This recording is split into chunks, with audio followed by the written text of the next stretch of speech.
with Abby. Of course, I'm your host, Abidemi Tyrell. I'm excited about my guest today because she's young, she's fierce, she's a YouTube star, she's a content creator, she's famous for being a cast member of reality web series Backchat London. She's a wife and she's also an alumni of the University of Cambridge. It is the most beautiful, the most intelligent. Oh God. Nissy!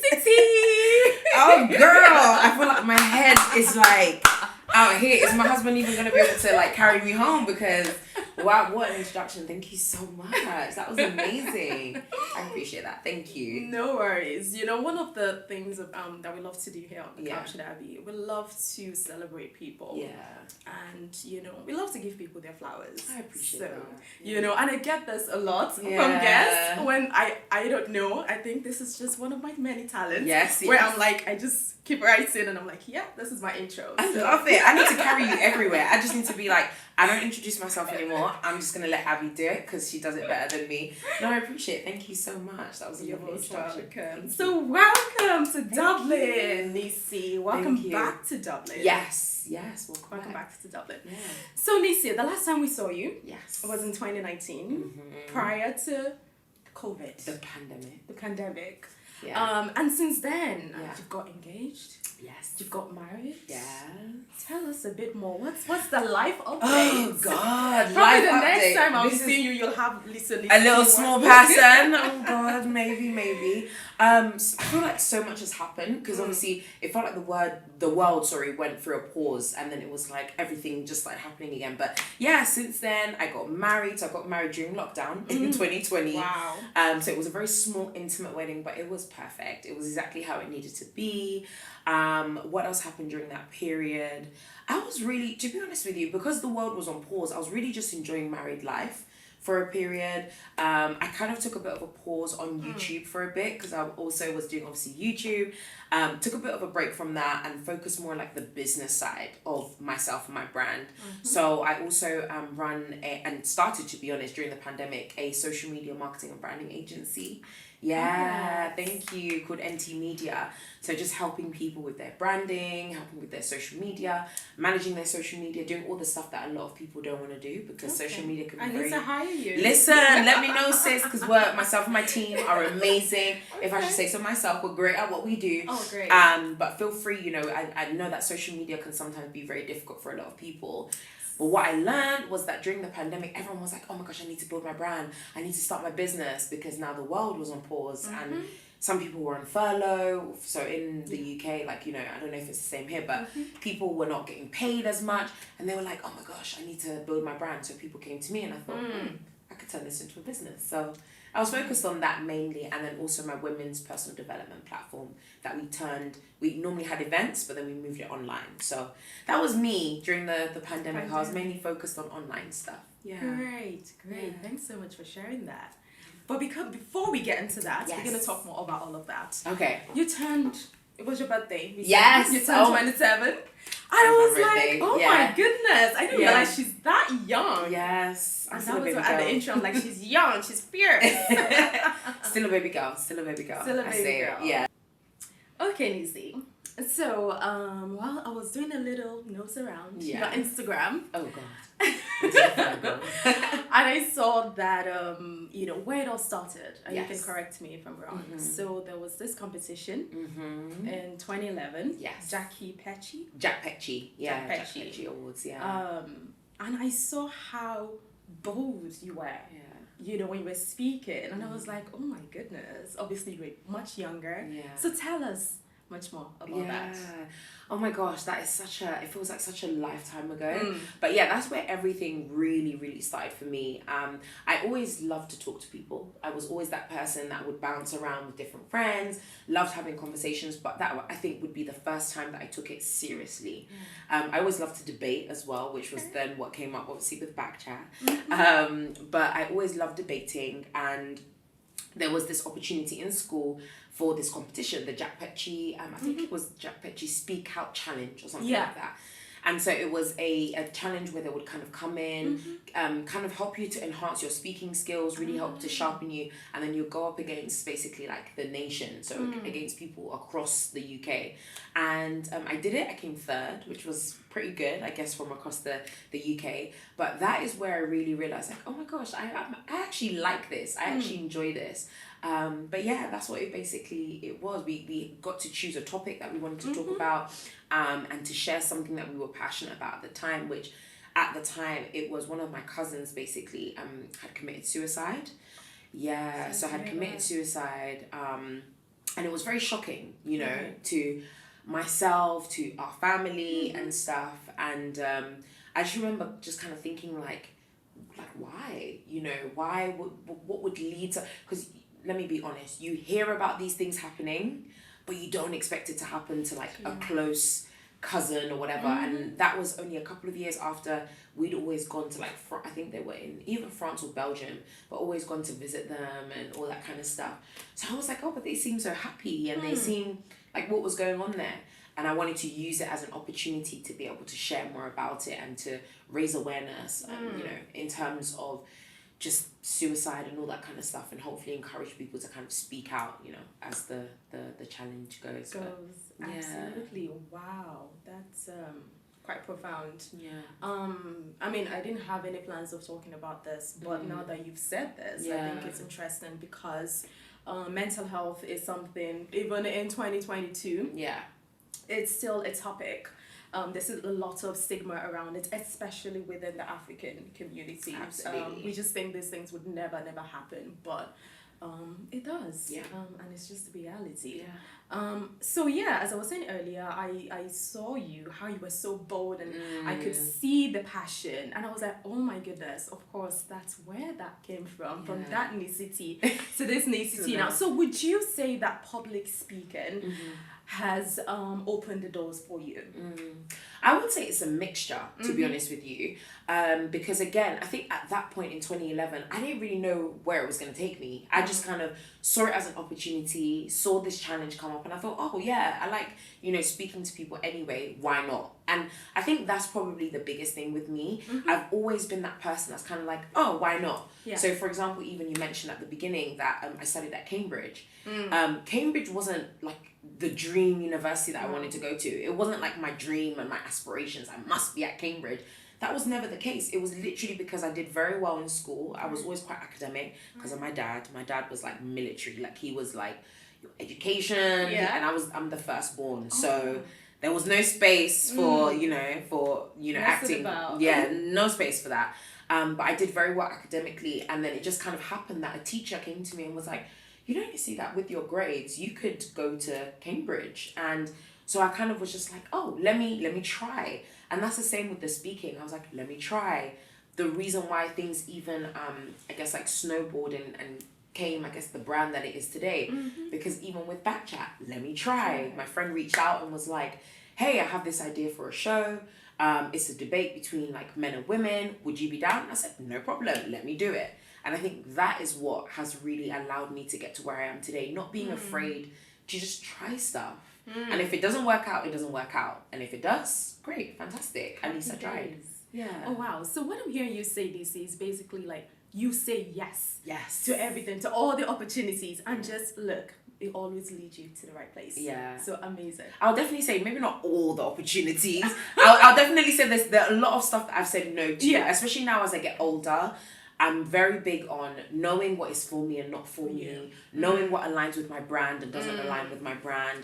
I've said no to a lot of stuff, even when it comes to content creation. There's been brands that have approached me for certain things, and I've said no because it doesn't align with who I am. It doesn't align with my beliefs, my principles. So I do say no a lot, but also I think equally I also say yes a lot as well. So just having that kind of balance is important, I think. Yeah.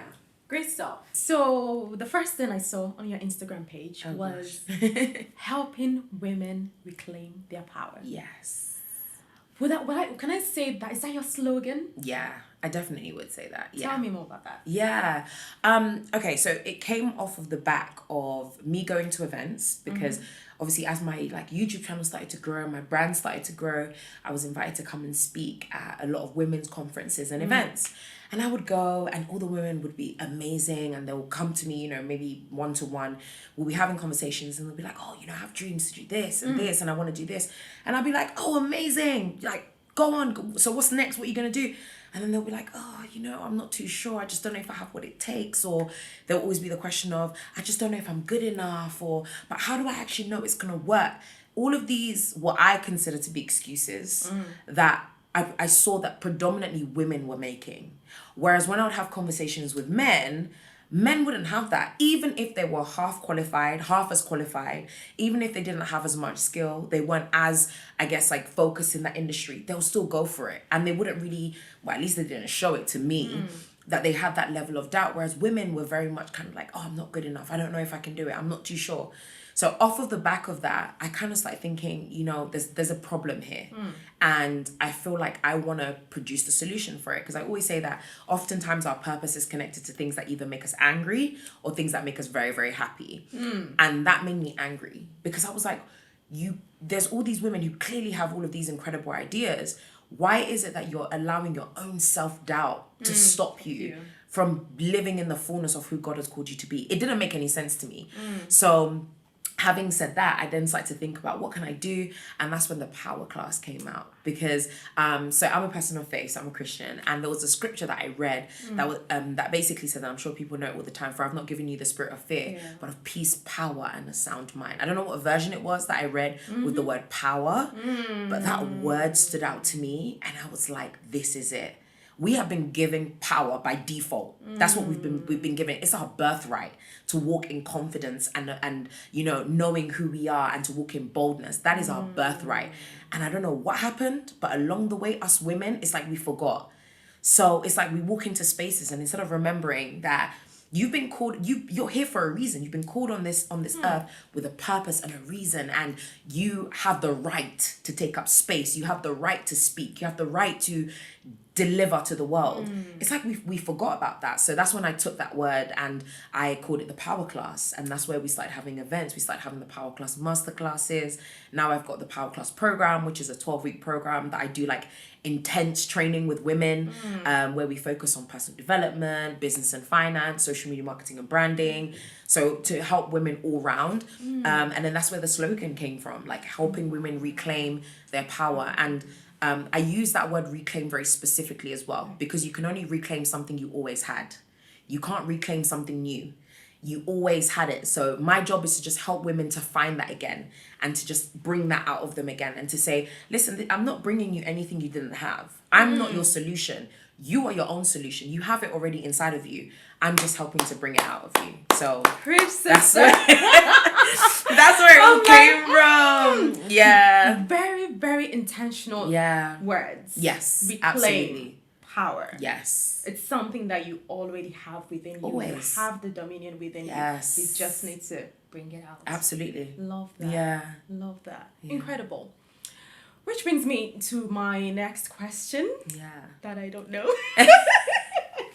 It's absolutely fine. Don't worry, girl. They'll cut. Guys, just cut all of these bits. Yeah? Don't worry. So, for me personally, and I wouldn't normally talk about me at interviews, when it comes to purpose, you mentioned something about purpose. One thing I always say to myself, I'm a person of faith as well. And I want, when I die, you know, or when God comes, I want to be able to stand in front of my maker and God should say, well done, that part. My good and faithful servant. Absolutely, yeah. What is your assignment? I think it's, and to be honest with you, purpose, one of the things I always say is that it might look different in different seasons of our life. But right now in this season, it's mainly that, to help women reclaim their power.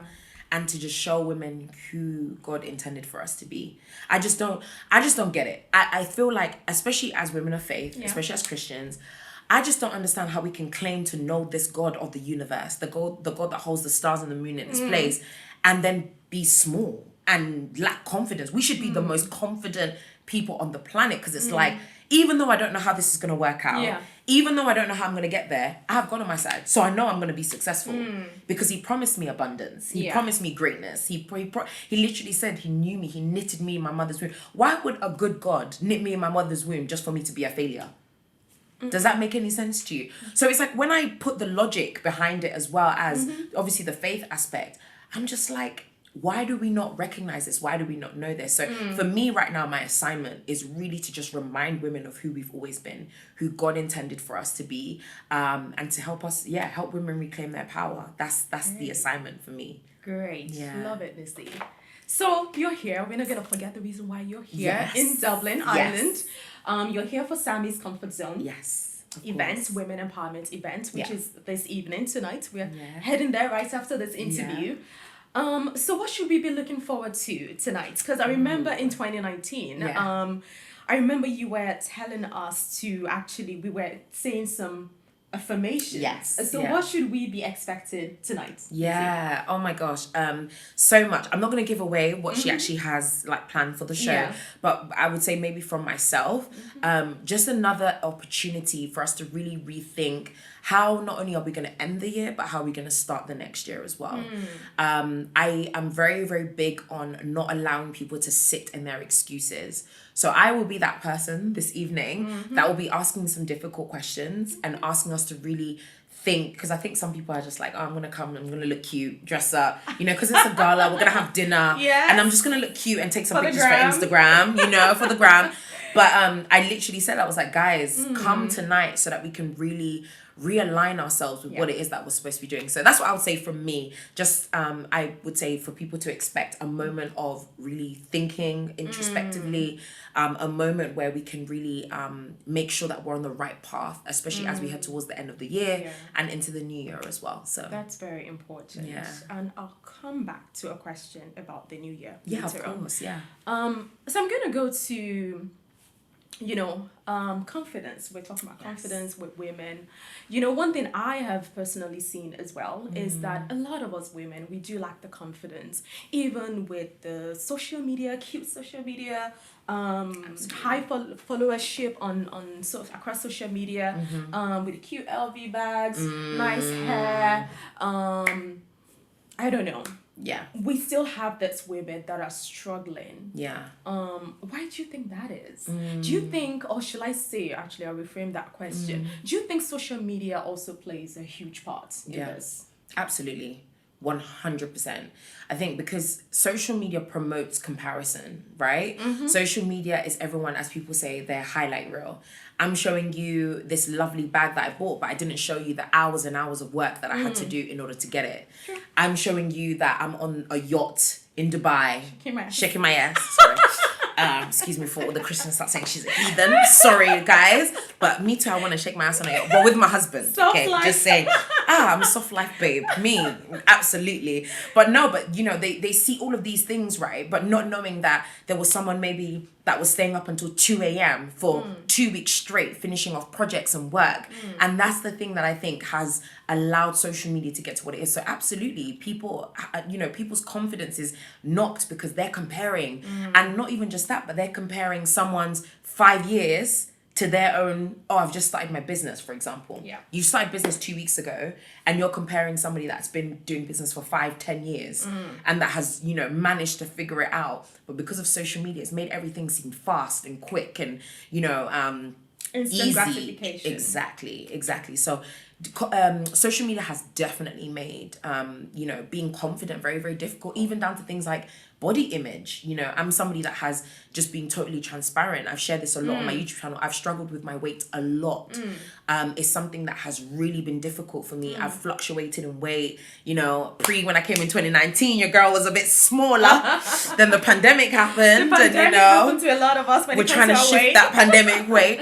But even with myself, with body confidence, I had to start unfollowing some people because I realized that I started looking at them and these like little petite skinny girls, and I was like, but Nissy, really and truly, even if you lose weight, you're not going to look like them. So I had to unfollow them because I had to start establishing a healthy relationship with myself. But again, if you are not conscious of that and you don't actively do the work to make sure that you're protecting your space, protecting your mind, of course it's going to knock your confidence, because it always looks like someone is better, someone's doing better. It always looks like the grass is always greener. On the other side. Love it. So we're gonna go into relationships. Yes. And marriage, actually. Yeah. So you got married. Yes. We said that over the pandemic. So how's married life been for you? I mean, I've been stalking her on Instagram. Don't worry, girl. You can. I don't mind. So I see that you are a big lover of celebrating your husband. Absolutely. You know, I see basically what I'm trying to say is that I see a lot of your content that's surrounding your marriage and relationship. So how's married life been for you? Yeah. And what do you think? Because I think a lot of people ask this question, right? About showing your relationship on social media. Yeah. Honestly, I'm going to sound so cheesy, but married life has been amazing. I'm not even just saying that. Look at her. She's glowing, honestly, ladies and gentlemen. I am. And I love it. And I pray that this is us forever, because I don't believe in that whole, the honeymoon phase. Because we've been dating for 6 years, married for 2. Oh, wow. And he still makes me like giddy inside, and he gets me excited. Honestly speaking, I always say the same thing to people. And we both say the same thing, actually. Marry your best friend. Like somebody who you can laugh with, especially you laugh with, because life can be stressful and serious, and there's bills, and we're in a cost of living crisis, and all of this different stuff happening. You need somebody who you can just laugh with, you know, who you can truly banter with. And that's one thing that we really have. Like, we really do banter. It's so funny. But honestly, married life has been amazing. It's been fun. Obviously, it's had its moments where I've had to learn, I've had to grow. I realized that there were a lot of things that for example, my mum did that I internalized, that I always said like, oh no, I'll never be like that. Because my mum was a stay-at-home mum. Okay. So she was there for us all the time. She came to every performance, every show, everything. She cooked, she cleaned, she did everything basically. Present mum. Very, very present, very loving, love that woman to death. But what I didn't realize was that I internalized a lot of that. So at the beginning of our marriage, there was a bit of frustration, because my husband, I was doing things that my husband didn't expect. So I kind of felt like I need to make sure, you know, African as well. So you're like, I have to make sure my husband has 3 square meals a day. I need to make sure that he's looked after. I need to. And so, but then I'm also running businesses. I'm also a content creator. So my schedule was already busy. Wow. So then I was getting frustrated and tired and agitated. And then he was kind of like, but I never asked you for this. Hey, can you imagine? I never told you that you have to do all of that. Who sent you? Who sent you? As in, the real definition of who sent you, my face was in the dictionary. Oh, wow. And he really had to have a sit down with me. And on 2 occasions, I remember him the first time being like, you need to like calm down. It's okay. Chill out. Like he literally said to me, chill out. The first time I cried, I was very hormonal as well, because I was on the implant, and that, by the way, do not recommend. I hate that. The implant is in contraception. Okay. Horrid. It messed me up. I was so emotional all the time. He could literally just tell me, you know what, babe, this chicken is nice, but I think it's a little bit salty. I'll start crying. You don't understand. I put this guy through a lot. I'm sorry, babe, but yeah, the beginning was like trying to adjust, and then I had all these hormones. I took out the implant, by the way, which made me feel so much better. Then all these things that I realized that I internalized as what a good wife is supposed to look like. A Proverbs chapter 31 woman? Not even just that, but an African, this is how you keep your husband, you must make sure. And then when he was just telling me, he told me the second time, and was like, Nissy, I do not expect this from you. You are working just like me. We are partners in this, you know? And once he kind of said that, I realized, I was like, why am I doing all of this? Is it to prove to other people that I'm a great wife? Or is it because I actually, you know, can do this? And I realized, like, nah, this isn't going to work. So I took a step back. And since then, everything's been fantastic, because we're literal partners. He does the washing sometimes, I do the washing. Great. He cooks sometimes, I cook sometimes. If we both don't want to cook because we're very, very tired, because we both work for ourselves, we get takeaway. It's not that deep. I had to learn that. But yeah, married life, you know, after the adjustments and stuff, it's been amazing. It's been so much fun. We've traveled so much. Like this year, we've traveled to like 6 different countries. Oh, wow. We've been living our best life, literally. But yeah, it's been very, very enjoyable. But I definitely say because he's my best friend. So love it. Yeah, I see this on social media all the time. I'm like, oh, they're so cute. Yeah, and that genuinely is us, by the way. So, because some people might look at us and be like, oh, they're so cringe. Like, I bet they're not really like this. No, we really are. There's just some moments where I just film it because I'm like, I want people to see healthy, happy relationships because I think they do exist. They do exist. And I think we're in a time right now where everyone's always like, oh, marriages don't work. Everyone's getting divorced. And I'm like, well, okay. And even to your question earlier about showing your partner online. Yeah. I'm very conscious about that. And I make it a point to do that because if every single day all we're seeing is divorce, bad relationship, toxic relationship, men are trash, what exactly are we saying not only to ourselves but to the next generations? We're basically telling them like marriage is not something that we should even want, which there's nothing wrong with desiring marriage. It's not the be all end all, but there's absolutely nothing wrong with desiring to be married and be a mom or have children or whatever if that's what you desire. But yeah, for me, I'm very conscious of that, of celebrating my husband online, making sure I go against this narrative of like men are useless, men don't do anything, independent, strong. Listen, let me tell you, to all of my sisters, let me give you a life hack. You can be independent, you can be strong. Absolutely. That is 100% me. But guess what? When I'm with my husband, I'm a flower. Delicate flower. My husband looks after me. Because as a woman, it's okay sometimes to just, it's okay to relax and let your man take care of you. Absolutely. Every day hard. Who are you fighting every day?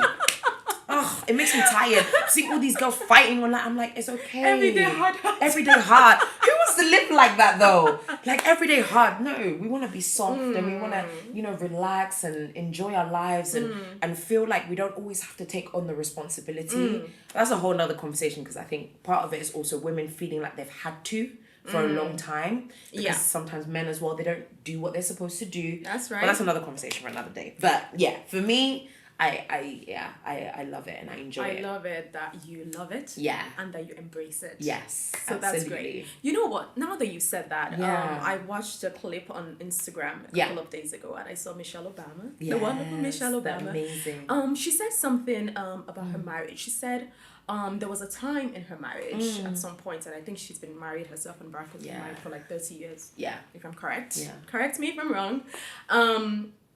And she said there was not one time in her marriage where it's been completely 100%. She's like, maybe year 5, I was putting in 70%.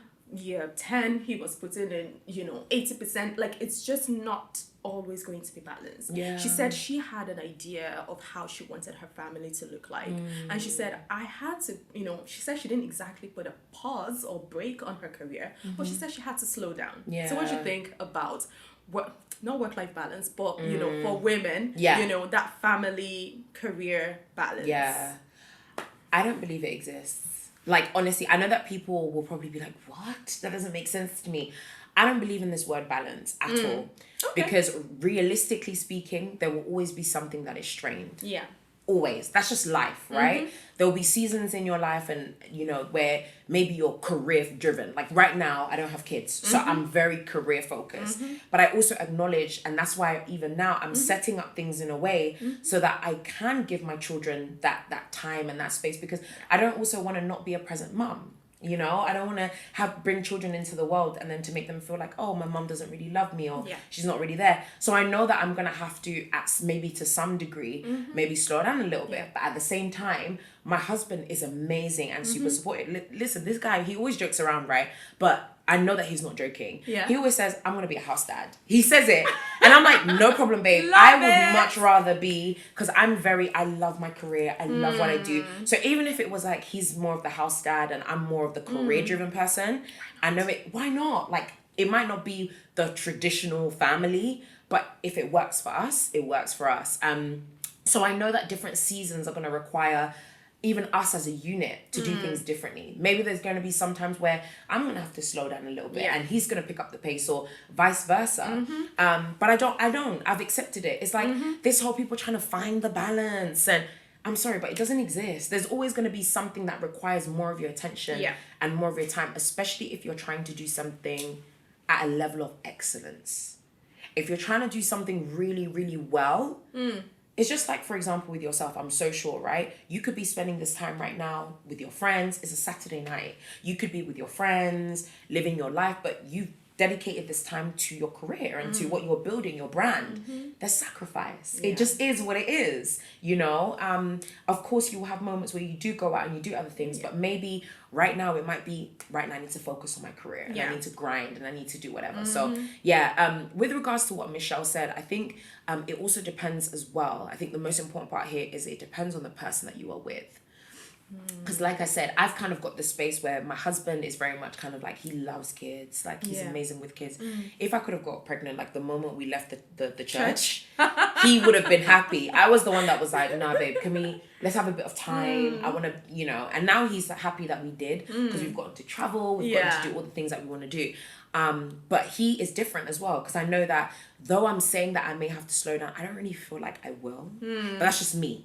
But because I'm a beast when it comes to what I love doing, whereas he's kind of like, kids are the most important things in the world. Like I can see him literally putting his life on pause for our kids, whereas I'm a bit more like, I want to keep going. So it just depends. Because then that's a good match. Yeah, exactly. But to the I guess the final thing that I want to say, to the point about the percentages, she's absolutely right. I've not been married that long, but I've learned that already. Yeah. You know, that sometimes the person might be giving 60% and you're giving 40. Sometimes you're giving 75%, the person's giving 25. I think it really does like vary, because again, you're growing, you're evolving, you're changing, you're going through different things in your life, and you, as women, are hormones, and then you have children, and then, you know, it really does. So I completely agree. I really, really do. I wanted to ask, you did mention that, of course, you know, yourself and Ben, you've decided to wait to start having kids. Yes. I actually came across a story online recently. It's a crazy story about a young couple, that decided amongst themselves to wait. I mean, they got married and they said, we're going to wait to save some money, to travel and all of this stuff. However, the wife fell under pressure to the mother-in-law, to families, extended families, yada.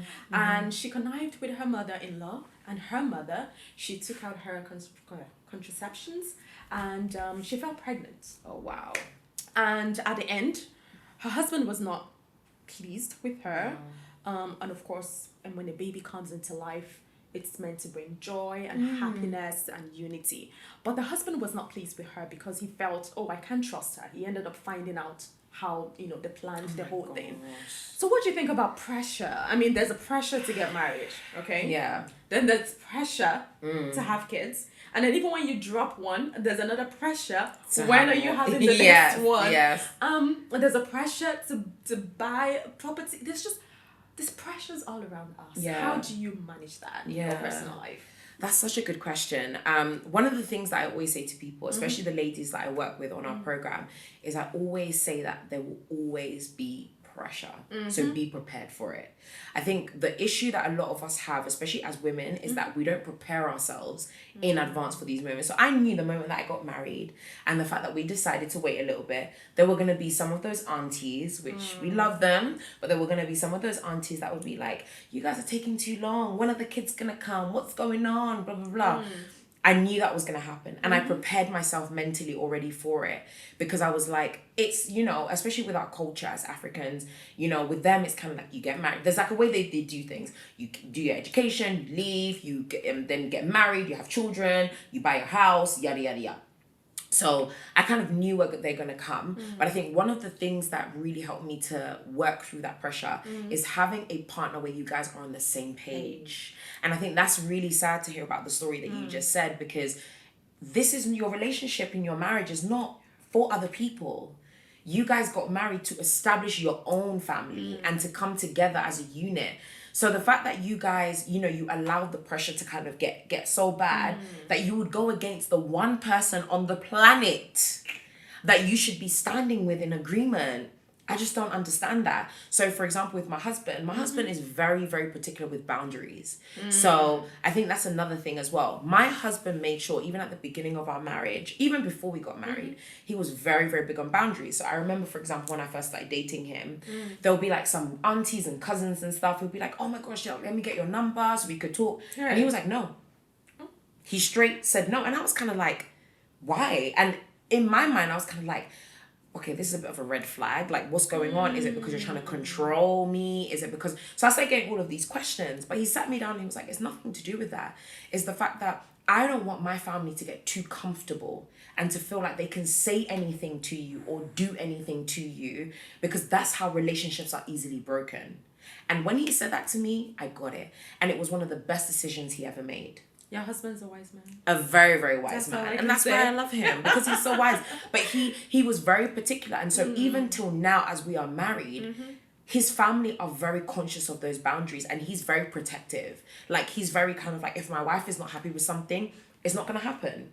If my wife is not on board, it's not going to happen. If we have decided that we're not going to have children, that is it. There's no discussion. There's no space for you giving your little 2 pence away. He will shut it down immediately. So I think that also helps by having a partner and having a relationship with someone that you know you can trust, and someone that you know that, irrespective of what might be going on within you guys, and maybe you guys don't necessarily always agree, because like I said, if we could have left the church and got pregnant, he would have loved that. But I was the person that was kind of like, babe, I feel like I need time. I feel like we need to really get to know each other properly. We never lived together before. So I was like, then bringing a child is a lot, So let us focus on that. And he was, he agreed, and he said, okay, cool. We came to a compromise, and we worked on that together. But in a general sense, even for other things in life as women, I think getting to a place where you are sure of yourself, because it's only the ability to be able to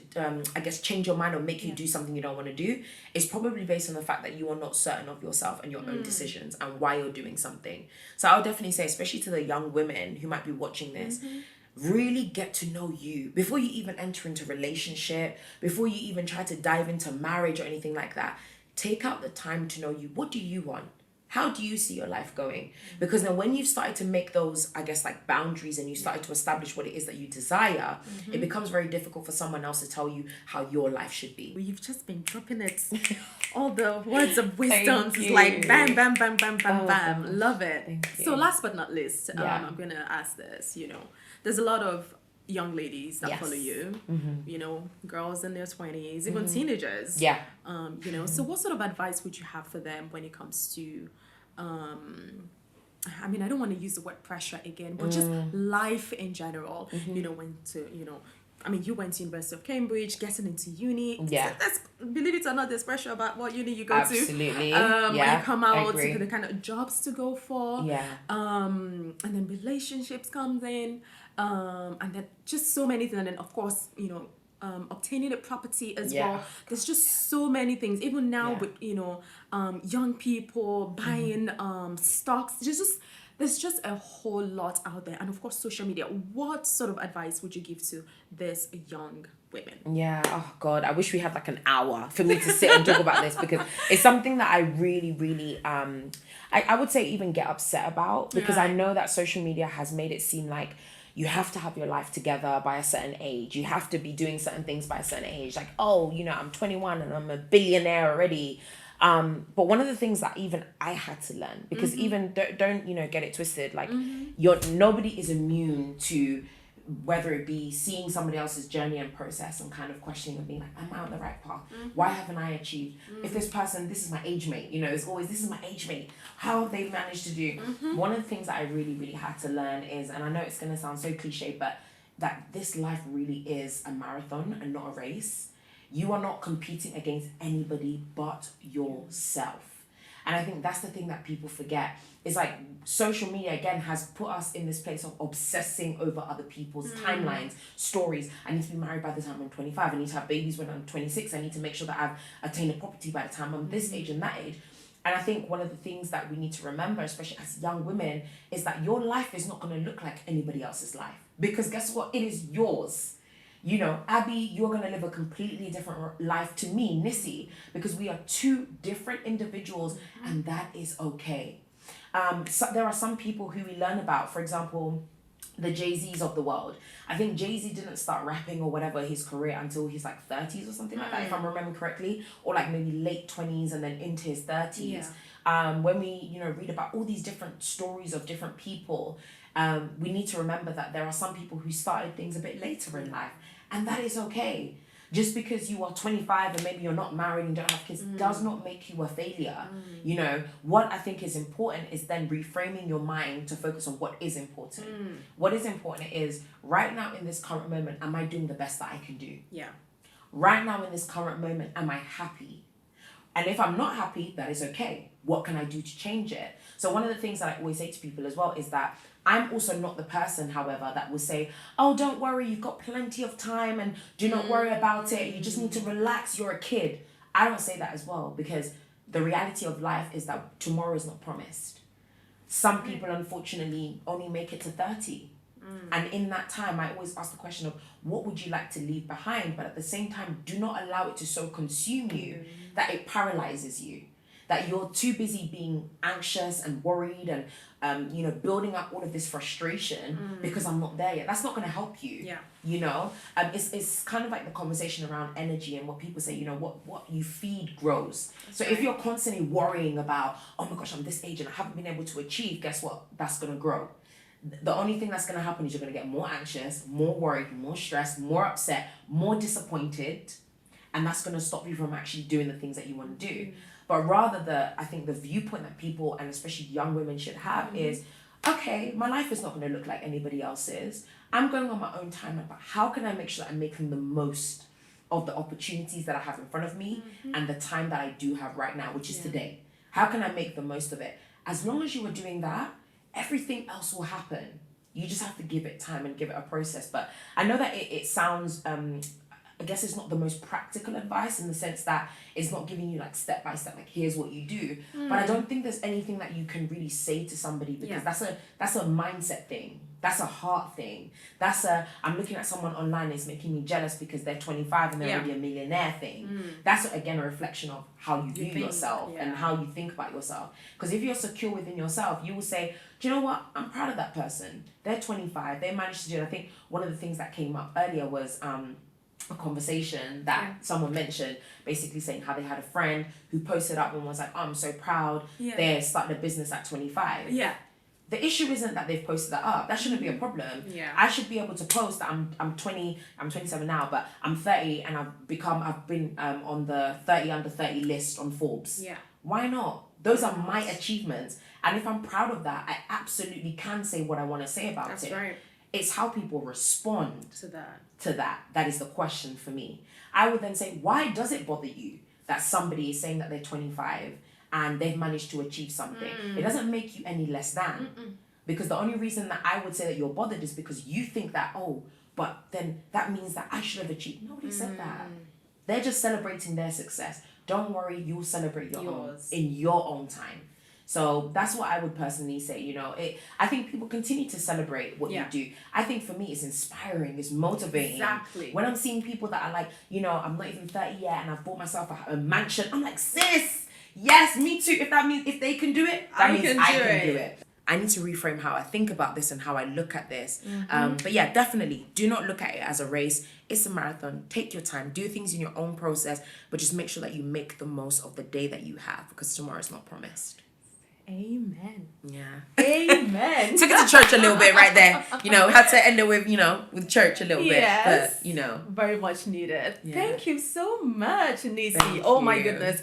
If you're watching, I'm sure you would have gotten a few gems here and there. Thank you so much, Nissy. Thank you for You've been having an me. amazing guest. Thank you. Thank you so much for having me. Honestly, you were so easy to speak to. It was amazing. Aw, so thank you. Thank you so much. We're all here complimenting each other. Absolutely. This is what we're supposed to do. We're supposed to raise each other up and compliment and, like you said, give flowers where they are due, and absolutely due to you. So thank you. Well, thank you so much, Nissy, for coming on the couch with Abby. No, you were amazing. Thank you so much for having me. Honestly, such a great conversation. You're most welcome. Thank you. Oh, thank you. Thank you for having me. It flowed so good. You're amazing. Oh, just saying. thank you. Just making sure you get your flowers Did you as hear well. that? Yeah, just making sure you get your flowers too. You were amazing. It Thank flowed you. so lovely. It was so easy speaking to you. So Thank you. thank you. Thank you so much for watching On the Couch with Abby. It's your host, Abidemi Taiwo. See you soon. Bye-bye. Hey guys, my name is Nissy T and I am here in Dublin, Ireland, and I am super excited to be on the couch with Abby.